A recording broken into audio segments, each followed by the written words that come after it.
আৰক্ষীক এইদৰেই দেখা গ'ল শাৰী শাৰীকৈ বহি বিশ্ৰাম লৈ থকা কাৰণ আজি গঠন নহ'ল দলগাঁৱৰ ৰঙাগৰা বেছিমাৰী গাঁও পঞ্চায়ত সমিতি কিয়নো আজি অনুষ্ঠিত নহ'ল শপত গ্ৰহণ বিষয়াসকলে সমিতি গঠন নকৰি যাব লগা হ'ল উভতি আজি 5 তাৰিখে দলগাঁৱৰ ৰঙাগৰা বেছিমাৰী গাঁও পঞ্চায়ত সমিতি গঠন কৰাৰ কথা আছিল যদিও এজনো সদস্য উপস্থিত থকা দেখা নগ'ল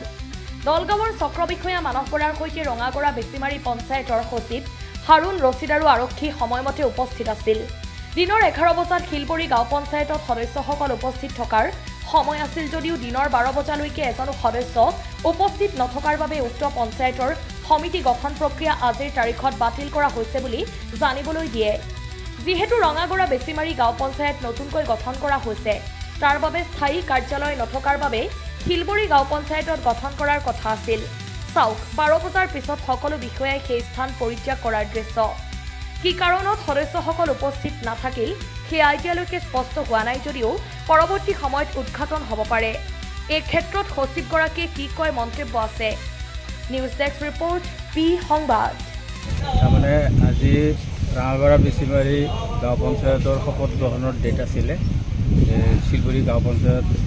এইটো অফিচত মানে শপত গ্ৰহণৰ ব্যৱস্থা কৰা হৈছিল 11টা বজাত টাইম দিয়া আছিলে সেই টাইমতে আমি বিষয়া কৰ্মচাৰী গোটেইখিনি উপস্থিত হৈছোহি আমাৰ প্ৰশাসন বিভাগৰ বহুত অফিচাৰ তেওঁলোকেও আহি উপস্থিত হৈছেহি চবেই উপস্থিত হৈছে কিন্তু আমাৰ authorise officer circle officer sir তেখেতো আহি বহুত ৰাতিপুৱাৰ পৰা তাৰমানে